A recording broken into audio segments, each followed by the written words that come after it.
అలా Telugu Desam party Janasena BJP కావాల్సినట్టు అక్కడ పాచికలు పని అని చెప్పి మా పార్టీ కానీ జగన్మోహన్ రెడ్డి గారిది కానీ మాది కానీ అభిప్రాయం. అదేవిధంగా రేపు రాబోయే రోజుల్లో ఈ 6 నెలలు కూడా కొంత టైం ఇచ్చి చూద్దాము. ఆ తర్వాత చంద్రబాబు నాయుడు చెప్పినటువంటి దొంగ హామీలని ఎట్టి పరిస్థితుల్లోనూ నెరవేర్చలేడు. ఎందుకంటే ఇవాళ చూసాం సూపర్ 6 అని పెట్టాడు. ఆ సూపర్ 6లో 18 సంవత్సరాలు దాటినటువంటి ప్రతి మహిళకి 1500 పెన్షన్ ఇస్తా అన్నాడు. రేపు 1వ తారీఖు ఇస్తున్నాడా? దాని గురించి మాట్లాడట్లా. 3 గ్యాస్ సిలిండర్లు ఇస్తా అని చెప్పాడు. దాని గురించి మాట్లాడట్లా. బస్సుల గురించి మాట్లాడట్లా. అదేవిధంగా బీసీ కానీ ఎస్సీ కానీ ఎస్టీ కానీ వర్గాలకి 50 సంవత్సరాలు దాటిన వాళ్ళకి పెన్షన్ ఇస్తానని చెప్పాడు సూపర్ 6లో. దాని గురించి మాట్లాడట్లా. అది ఎప్పుడు ఇస్తాడో చెప్పట్లా. అదేవిధంగా ఇంకోటి 20 లక్షల మందికి నిరుద్యోగులకి ఉద్యోగాలు ఇప్పిస్తాను. ఉద్యోగాలు కనుక ఇప్పించలేకపోతే ఈ లోపు 3000 రూపాయలు నిరుద్యోగ వృత్తి కూడా ఇస్తానని చెప్పి సూపర్ 6లో పెట్టాడు.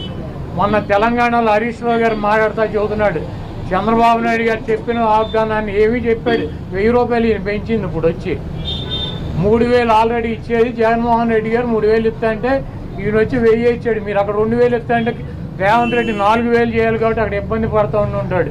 ఇంకా ఈయన సూపర్ 6 అని చెప్పి ప్రతి మహిళకి 1500 రూపాయలు ఇస్తా అన్నాడు 18 సంవత్సరాలు దాటిన వాళ్ళకి.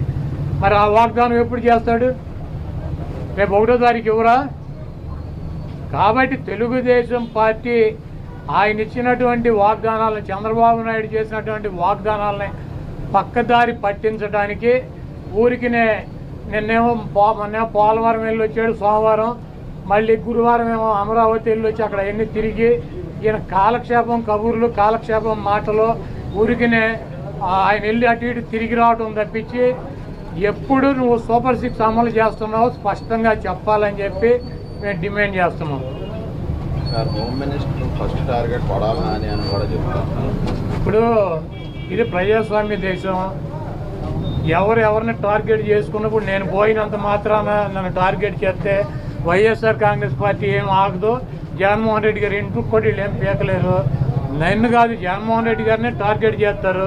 ఇక్కడ మీరున్న సెక్యూరిటీ అంతా తీసేసి గన్మెన్లను తీసేసి ఇంకా 15 రోజులు ఎలక్షన్ జరగలేదు, కమిటీ సిఫార్సులు రాలేదు, ఇక్కడ మొత్తం అంతా కూడా సెక్యూరిటీ తీసేశారు కదా. తీసేసి ఎల్లో మీడియా కెమెరాలు పట్టుకొచ్చి జగన్మోహన్ రెడ్డి గారి ఇంట్లోకి ఎట్టేళ్ళాలి, గోడ దూకి ఎట్టేళ్ళాలి, ఇవన్నీ కూడా వాళ్ళే చూపిస్తున్నారు. కాబట్టి ఇక్కడ టార్గెట్ ఎవడు దొరికితే ఆ టార్గెట్. ఇటువంటి వాటికి భయపడే ప్రసక్తి లేదు. ఎవడెవడికి టార్గెట్ ఎవడెవడి చేతులు ఏం రాసి ఉందో అవన్నీ పైన ఉన్నటువంటి భగవంతుడు నిర్ణయిస్తాడు. ఎవరి టార్గెట్లు ఎవరికి ఏమవుతుందో చూద్దాం రాబోయే రోజుల్లో. అదేవిధంగా ఋషికొండలో కట్టినటువంటి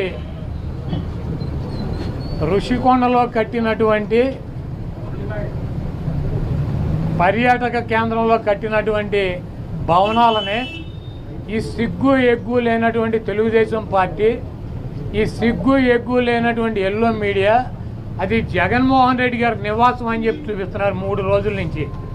వెళ్ళి జగన్మోహన్ రెడ్డి గారు అక్కడ నివాసం ఉన్నాడా? జగన్మోహన్ రెడ్డి గారు 2014 నుంచి 19 దాకా ప్రతిపక్ష నాయకుడిగా ఉన్నాడు. ఆయన కార్యాలయం లోటస్ పాండ్, ఇల్లు లోటస్ పాండ్. ఆయన లోటస్ పాండ్ హైదరాబాద్ నుంచే ప్రతిపక్ష నాయకుడికి ఉన్న 5 సంవత్సరాలు నడిపాడు.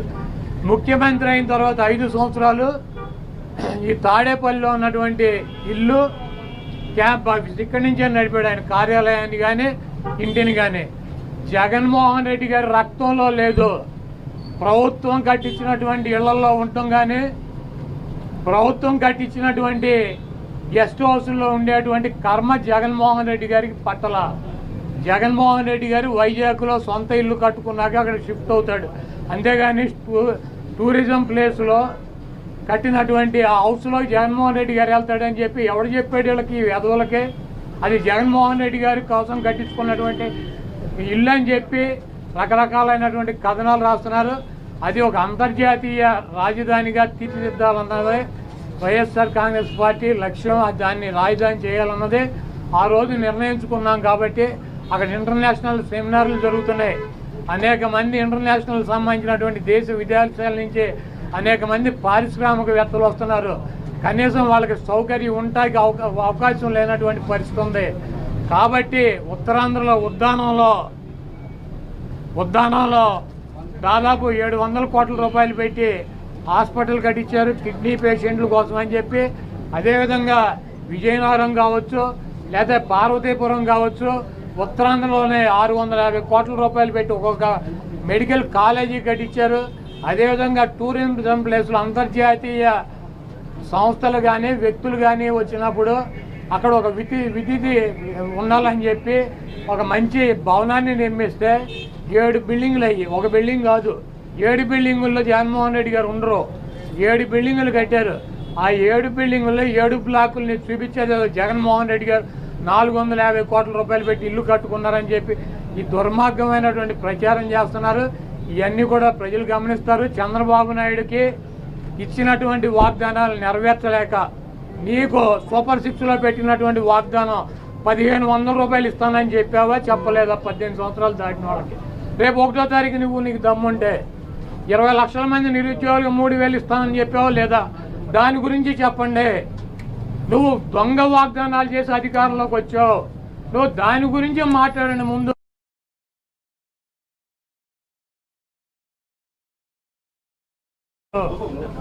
వైఎస్ఆర్ కాంగ్రెస్ పార్టీ కార్యాలయంలో వైఎస్ఆర్ కాంగ్రెస్ పార్టీ అధ్యక్షులు శ్రీ జగన్మోహన్ రెడ్డి గారి ఆధ్వర్యంలో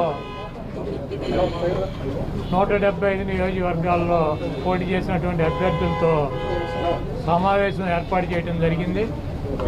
ఈ సమావేశంలో జగన్మోహన్ రెడ్డి గారు కొన్ని నిర్ణయాలు తీసుకుని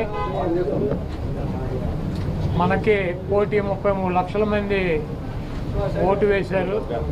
అదేవిధంగా పార్టీ కోసం గ్రామ స్థాయిలో కానీ, వార్డు స్థాయిలో కానీ, విలేజ్ స్థాయిలో కానీ నాయకులు, కార్యకర్తలు అనేక వేల మంది, లక్షల మంది పనిచేశారు. వాళ్ళందరినీ కూడా కాపాడుకోవాల్సినటువంటి బాధ్యత మనదే.